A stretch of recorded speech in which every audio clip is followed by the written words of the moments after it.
Hello friends, welcome back. അപ്പോൾ ഞാൻ ഇന്നിവിടെ നല്ലൊരു അടിപൊളി റെഡ് വെൽവെറ്റ് കേക്കിൻ്റെ റെസിപ്പിയുമായിട്ടാണ് വന്നിട്ടുള്ളത്. അപ്പോൾ നമുക്കിത് ഈസി ആയിട്ട് തയ്യാറാക്കാൻ പറ്റുന്ന നല്ലൊരു കേക്ക് റെസിപ്പിയാണിത്. അപ്പോൾ എല്ലാവരും വീഡിയോ ഒന്ന് ഫുള്ളായിട്ടൊന്ന് കണ്ടു നോക്കാം. അപ്പോൾ ഇതുവരെ എൻ്റെ ചാനൽ സബ്സ്ക്രൈബ് ചെയ്യാത്തവരുണ്ടെങ്കിൽ ഒന്ന് വീഡിയോക്ക് ഇഷ്ടപ്പെട്ടില്ലെങ്കിൽ ഒന്ന് സബ്സ്ക്രൈബ് ചെയ്ത് സപ്പോർട്ട് ചെയ്യാം. അപ്പോൾ നമുക്ക് ഈ ഒരു കേക്കിൻ്റെ റെസിപ്പിയിലേക്ക് കടക്കാം.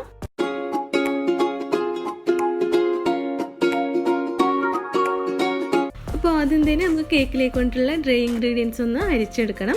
അപ്പോൾ അതിനായിട്ട് ഒരു അരിപ്പയിലേക്ക് 1/2 കപ്പ് മൈദ ചേർത്ത് കൊടുക്കുന്നുണ്ട്.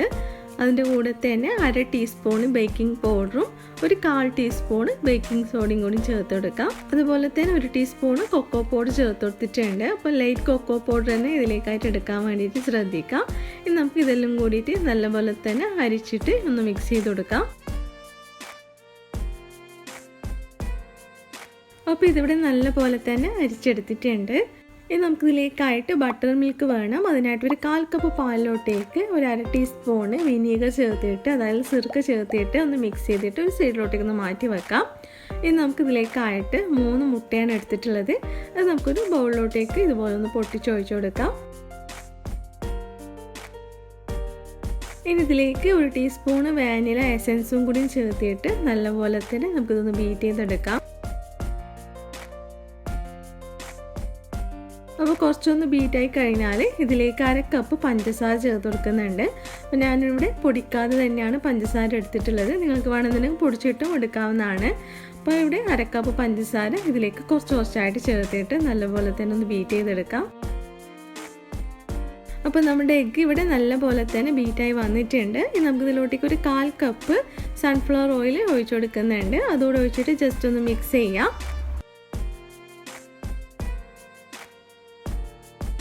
ഇനി നമുക്കിതിലേക്ക് റെഡ് ഫുഡ് കളർ ചേർത്ത് കൊടുക്കണം. അപ്പോൾ ഞാനിവിടെ സൂപ്പർ റെഡാണ് എടുത്തിട്ടുള്ളത്. അത് നമുക്കിതിലേക്ക് ഒരു 2-3 ഡ്രോപ്പ് ഇതിലേക്ക് ഒഴിച്ചു കൊടുക്കാം. എന്നിട്ട് ഇതുപോലെ തന്നെ മെല്ലെ ഒന്ന് ഫോൾഡ് ചെയ്തെടുക്കാം. ഇനി നമുക്കിതിലോട്ടേക്ക് അരിച്ചു വെച്ചിട്ടുള്ള ഡ്രൈ ഇൻഗ്രീഡിയൻസ് കുറച്ചായി ചേർത്തിട്ട് ഒന്ന് ഫോൾഡ് ചെയ്തെടുക്കാം.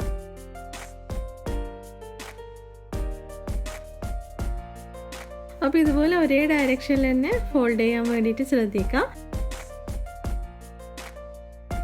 ഇനി നമുക്കിതിലേക്ക് നമ്മൾ തയ്യാറാക്കി വെച്ചിട്ടുള്ള ആ ഒരു ബട്ടർ മിൽക്കും കൂടി കുറച്ചായിട്ട് ചേർത്ത് കൊടുക്കാം. അപ്പോൾ ഇതിലേക്ക് ഫ്ലോർ മിക്സ് ചേർത്ത് കൊടുക്കുന്നതോറും അതുപോലെ തന്നെ ബട്ടർ മിൽക്കും ചേർത്തിട്ട് ഒരുപോലെ തന്നെ ഇതുപോലെ ഫോൾഡ് ചെയ്തെടുക്കാം. അപ്പോൾ നമ്മുടെ കേക്ക് ബാറ്റർ ഇവിടെ റെഡി ആയിട്ടുണ്ട്. ഇനി നമുക്കിത് ഗ്രീസ് ചെയ്ത് വെച്ചിട്ടുള്ള 5 ഇഞ്ചിൻ്റെ കേക്ക് മോൾഡിലേക്കൊന്ന് ഒഴിച്ചു കൊടുക്കാം.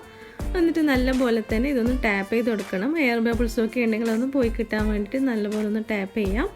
ഇനി ഞാനിത് ഒരു സ്പൂൺ വെച്ചിട്ട് ഇതുപോലെ അതിൻ്റെ മുകൾ ഭാഗത്തൊക്കെ ഇതുപോലെ ഒന്ന് ചെയ്തെടുക്കുന്നുണ്ട്. അപ്പോൾ ഞാൻ ഈ ഒരു കേക്ക് ഓവനിലാണ് ബേക്ക് ചെയ്തെടുക്കുന്നത്. 180 ഡിഗ്രി പ്രീ ഹീറ്റ് ചെയ്ത അവനിൽ ഒരു 30 മിനിറ്റ് ബേക്ക് ചെയ്തെടുക്കാം. നിങ്ങൾക്ക് സാധാരണ ഗ്യാസ് സ്റ്റോപ്പിൽ വെച്ചിട്ടും ഇത് ബേക്ക് ചെയ്യാവുന്നതാണ്. അപ്പോൾ ഗ്യാസ് സ്റ്റോപ്പിൽ വെച്ചിട്ട് ബേക്ക് ചെയ്യുന്നതിൻ്റെ വീഡിയോ ഞാൻ ഇതിന് മുന്നേ തന്നെ അപ്ലോഡ് ചെയ്തിട്ടുണ്ട്. അപ്പോൾ അതിൻ്റെ ലിങ്ക് ഞാൻ ഡിസ്ക്രിപ്ഷൻ ബോക്സിലൊന്ന് കൊടുക്കാം. അപ്പം നമ്മളുടെ കേക്ക് ഇവിടെ റെഡി ആയിട്ടുണ്ട്. ഇനി നമുക്കിതിലേക്ക് കൊണ്ടുള്ള ക്രീം ഒന്ന് ബീറ്റ് ചെയ്തെടുക്കണം. അതിനായിട്ട് ഞാനിവിടെ 1 കപ്പ് വിപ്പിംഗ് ക്രീം എടുത്തിട്ടുണ്ട്. അതിലേക്ക് ഒരു 1/2 ടീസ്പൂണോളം വാനില എസൻസും കൂടി ചേർത്തിട്ട് നല്ലപോലെ തന്നെ ഒന്ന് ബീറ്റ് ചെയ്തെടുക്കാം.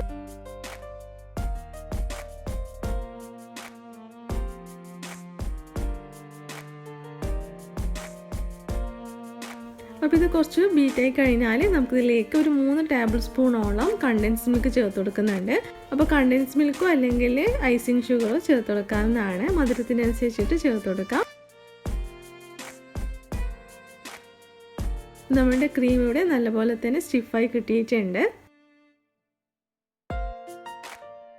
നമുക്ക് ഐസിങ് ചെയ്ത് തുടങ്ങാം. ആദ്യം നമുക്ക് കേക്ക് 3 ലെയറായിട്ടൊന്ന് കട്ട് ചെയ്തെടുക്കണം. അപ്പോൾ കട്ട് ചെയ്യുന്ന സമയത്ത് ഇപ്പം ഇതുപോലെ സെൻട്രലായിട്ട് ഇതുപോലെ ഒന്ന് പ്രസ് ചെയ്തിട്ട് വേണം ഒരുപോലെ കട്ട് ചെയ്യാൻ വേണ്ടിയിട്ട്.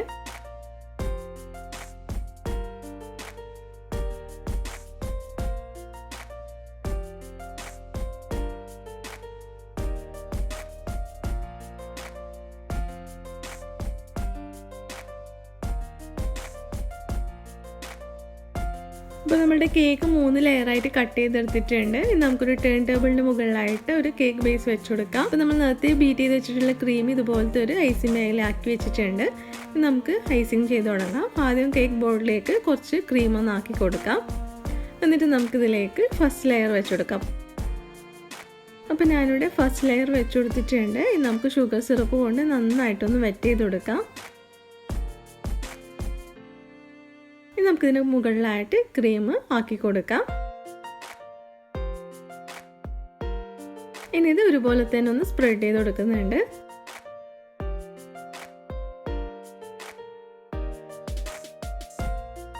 അപ്പോൾ ഞാനിവിടെ കുറച്ച് വൈറ്റ് ചോക്ലേറ്റ് ഗ്രേറ്റ് ചെയ്തെടുത്തിട്ടുണ്ട്. അപ്പോൾ അത് ഇതിൻ്റെ മുകളിലായിട്ട് ഇട്ട് കൊടുക്കുന്നുണ്ട്. അപ്പോൾ വൈറ്റ് ചോക്ലേറ്റ് ഇട്ട് കൊടുക്കണം നിർബന്ധമൊന്നുമില്ല. കണ്ടൻസ് മിൽക്കോ ഒന്നും ഇല്ലെങ്കിലും കുഴപ്പമൊന്നുമില്ല, നിങ്ങളുടെ ടേസ്റ്റിനനുസരിച്ച് ഇട്ട് കൊടുക്കാം. ഇനി നമുക്ക് സെക്കൻഡ് ലെയർ വെച്ച് കൊടുക്കാം. നേരത്തെ ചെയ്ത പോലെ തന്നെ ഷുഗർ സിറപ്പോടെ നന്നായിട്ടൊന്ന് വെറ്റ് ചെയ്ത് കൊടുക്കാം. സാധാരണ നോർമൽ ക്രീമിന് വരെ നിങ്ങൾക്ക് ക്രീം ചീസ് വെച്ചിട്ടുള്ള ഫ്രോസ്റ്റിങ്ങും ചെയ്യാവുന്നതാണ്. ഇനി നമുക്കിതിൻ്റെ മുകളിലായിട്ട് ക്രീം ഒന്ന് സ്പ്രെഡ് ചെയ്ത് കൊടുക്കാം. അതുപോലെ തന്നെ കുറച്ച് വൈറ്റ് ചോക്ലേറ്റ് ഗ്രേറ്റ് ചെയ്തതും കൂടി ഇതിൻ്റെ മുകളിലായിട്ട് ഇട്ട് കൊടുക്കുന്നുണ്ട്. ഇനി നമുക്ക് ഇതിൻ്റെ സൈഡൊക്കെ ഒന്ന് ലെവൽ ചെയ്ത് കൊടുക്കണം. ക്രീമൊക്കെ പുറത്തു വന്നൊക്കെ ഒന്ന് ലെവൽ ചെയ്ത് കൊടുക്കാം. എന്നിട്ട് നമ്മളുടെ ലാസ്റ്റത്തെ ലെയറും കൂടി നമുക്കിതിൻ്റെ മുകളിലായിട്ടൊന്ന് വെച്ച് കൊടുക്കാം. അപ്പോൾ ഞാൻ അതിൻ്റെ മുകൾ ഭാഗം ജസ്റ്റ് ഒന്ന് കട്ട് ചെയ്ത് മാറ്റുന്നുണ്ട്. ഇനി നമുക്കിതിന് മുകളിൽ ഷുഗർ സിറപ്പോട് നന്നായിട്ടൊന്ന് വെറ്റ് ചെയ്ത് കൊടുക്കാം. അതുപോലെ തന്നെ സൈഡൊക്കെ ഒന്ന് ക്രീമൊക്കെ ഒന്ന് ലെവൽ ചെയ്ത് കൊടുക്കാം. ഇനി നമുക്കിതിന് മുകളിൽ കുറച്ച് ക്രീം ഒന്ന് ആക്കി കൊടുക്കുന്നുണ്ട്. ക്രം കോട്ട് ചെയ്യാൻ വേണ്ടിയിട്ട് കുറച്ച് ക്രീം ഒന്ന് ആക്കി കൊടുക്കാം. അതുപോലെ തന്നെ ഇതിൻ്റെ സൈഡിലോട്ടും കുറച്ച് ക്രീം ഒന്ന് ആക്കി കൊടുക്കാം.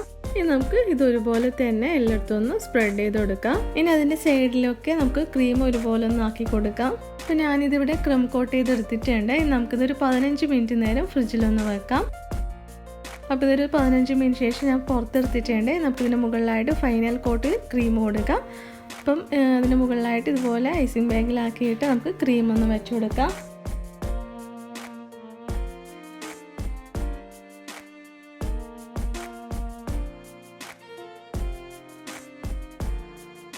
അപ്പോൾ ക്രീം എല്ലായിടത്തും ആക്കി കൊടുത്തിട്ടുണ്ട്. നമുക്കിത് നല്ലപോലെ തന്നെ ഒന്ന് ഫിനിഷ് ചെയ്തെടുക്കണം. അപ്പോൾ ആദ്യം തന്നെ നമുക്ക് ക്രീം ഒരുപോലെ എല്ലായിടത്തും ഒന്ന് സ്പ്രെഡ് ചെയ്ത് കൊടുത്തിട്ട് ഒരുപോലെ ഒന്ന് നീറ്റിലൊന്ന് ആക്കിയെടുക്കാം. ഇനി ഞാനിവിടെ നല്ലപോലെ നീറ്റിലൊന്ന് ആക്കിയെടുക്കാൻ വേണ്ടിയിട്ട് ഇതുപോലെ കാർഡ് വെച്ചിട്ടാണ് ഇതുപോലെ ഒന്ന് ഫിനിഷ് ചെയ്തെടുക്കുന്നത്. അപ്പോൾ ഇതുപോലത്തെ കാർഡിലൊക്കെ ആകുമ്പോൾ നമുക്ക് നല്ലൊരു നീറ്റിൽ തന്നെ നമുക്ക് കേക്ക് കിട്ടിക്കോളും. പിന്നെ അതിൻ്റെ മുകൾ ഭാഗം കൂടി ഒന്നുകൂടെ ഒന്ന് ലെവൽ ചെയ്ത് കൊടുക്കണം. അപ്പോൾ സൈഡ് ഫിനിഷ് ചെയ്യുന്തോറും അതിൻ്റെ മുകൾ ഭാഗത്തുള്ള ഒരു ബാക്കി വന്ന ക്രീമൊക്കെ ഇതുപോലെ ഒന്ന് ഒരുപോലെ നമുക്കൊന്ന് ആക്കി കൊടുക്കാം. ലാസ്റ്റായിട്ടൊരു സ്ക്രേപ്പർ കൊണ്ട് ഇതുപോലെ ഒന്ന് ആക്കി കൊടുക്കുന്നുണ്ട്. അപ്പോൾ അധികം പ്രസ് ചെയ്യാണ്ട് ജസ്റ്റ് ഒന്ന് അതിന് വെച്ച് കൊടുത്തിട്ട് ഒന്ന് റൊട്ടേറ്റ് ചെയ്താൽ മതി. പിന്നെ ബാക്കി മുകളിൽ വന്നിട്ടുള്ള ക്രീമൊക്കെ ഒരുപോലെ ഒന്ന് ആക്കി കൊടുക്കാം.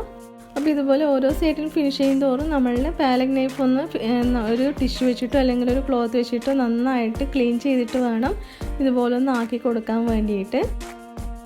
അപ്പോൾ ഈ ഒരു കേക്ക് ഞാനിവിടെ ഏകദേശം ഒന്ന് ഫിനിഷ് ചെയ്തെടുത്തിട്ടുണ്ട്. ഇനി നമുക്ക് കേക്കിൻ്റെ മുകളിലുള്ള ഡെക്കറേഷൻസൊക്കെ ഒന്ന് ചെയ്തെടുക്കാം. അപ്പോൾ ഞാനിവിടെ റോസ് ഫ്ലവറൊക്കെ വെച്ചിട്ടാണ് ഡെക്കറേറ്റ് ചെയ്യുന്നത്. അപ്പോൾ അതിനായിട്ട് കുറച്ച് റോസ് ഫ്ലവർ എടുത്തിട്ടുണ്ട്. അപ്പോൾ അതിൻ്റെ തണ്ടൊക്കെ നല്ലപോലെ തന്നെ കഴുകിയിട്ട് ഒരു ക്ലിങ് ഫിലിം റാപ്പ് വെച്ചിട്ട് നന്നായിട്ടൊന്ന് ചുറ്റിയെടുത്തിട്ടുണ്ട്. ഇനി നമുക്ക് ഇത് കേക്കിലേക്ക് വെച്ച് കൊടുക്കാം. അപ്പോൾ ഇത് നിങ്ങളുടെ ഇഷ്ടത്തിനനുസരിച്ചുള്ള ഡിസൈനിൽ ചെയ്യാവുന്നതാണ്. അതുപോലെ തന്നെ കുറച്ച് ഫോണ്ടൻറ്റ് വെച്ചിട്ട് ഇതുപോലെ ഒന്ന് കട്ട് ചെയ്തെടുത്തിട്ടുണ്ട്. അപ്പോൾ അതൊക്കെ അതിൻ്റെ സൈഡിലൊക്കെ വെച്ചെടുക്കാൻ വേണ്ടിയിട്ടാണ് ഞാൻ ചെയ്തിട്ടുള്ളത്. ഫോണ്ടൻറ്റിൻ്റെ ഡിസൈനൊക്കെ ചെയ്യുന്നുണ്ടെങ്കിൽ തലേ ദിവസം തന്നെ ഫോണ്ടൻറ്റിൻ്റെ ഡിസൈനൊക്കെ ഒന്ന് കട്ട് ചെയ്ത് വെക്കാം. ഒരു എയർ ടൈറ്റ് ആയിട്ടുള്ള ബോക്സിലാക്കി വെച്ചിട്ട് നമ്മളുടെ കേക്ക് എപ്പോഴാണ് എടുക്കുന്നത് ആ ഒരു ടൈമിൽ നമുക്കിതിലേക്ക് കേക്കിലേക്ക് വെച്ച് കൊടുക്കാം. അപ്പോൾ കേക്കിൻ്റെ സൈഡിലായിട്ട് ഞാൻ കുറച്ച് ഷുഗർ ബോൾസൊക്കെ വെച്ച് കൊടുത്തിട്ടുണ്ട്.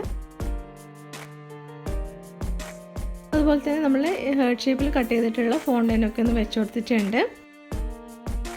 അപ്പോൾ ഇതെൻ്റെ വെഡിങ് ആനിവേഴ്സറിക്ക് ആക്കിയിട്ടുള്ള കേക്കാണ്. അപ്പോൾ അതിൻ്റെ മുകളിലുള്ള ആ ഒരു കലണ്ടറിൻ്റെ തീമൊക്കെ ഫോണ്ടൻറ്റിൽ ചെയ്തെടുത്തതാണ്. ഫോണ്ടൻറ്റ് ആ ഒരു കട്ടർ വെച്ചിട്ട് കട്ട് ചെയ്തിട്ട് അതിലേക്ക് എഡിബിൾ പെന്നുകൊണ്ട് എഴുതി കൊടുത്തതാണ്. അപ്പോൾ നമ്മളുടെ വെഡിങ് ആനിവേഴ്സറി ഡേറ്റ് ഏതാണോ ആ ഒരു ഡേറ്റിന് ഒരു ഹേർട്ട് ഷേപ്പിലുള്ള ഫോണ്ടൻറ്റും വെച്ച് കൊടുത്തിട്ടുണ്ട്. അതുപോലെ തന്നെ വെഡിങ് ആനിവേഴ്സറിയുടെ ഒരു ടോപ്പറും വെച്ച് കൊടുത്തിട്ടുണ്ട്. അപ്പോൾ ഇത്രയേ ഉള്ളൂ നമ്മളുടെ ടേസ്റ്റി ആയിട്ടുള്ള സിമ്പിളായിട്ടുള്ള റെഡ് വെൽവെറ്റ് കേക്ക് ഇവിടെ റെഡി ആയിട്ടുണ്ട്. അപ്പോൾ എല്ലാവരും ഈ ഒരു കേക്ക് ഒന്ന് തയ്യാറാക്കി നോക്കാം. ഇഷ്ടപ്പെട്ടിരുന്നെങ്കിൽ ഫ്രണ്ട്സ് ആൻഡ് ഫാമിലിയുമായിട്ടൊക്കെ ഒന്ന് ഷെയർ ചെയ്യാം. അപ്പോൾ ഉടൻ തന്നെ വേറൊരു നല്ലൊരു വീഡിയോ ആയിട്ട് വരാം. താങ്ക്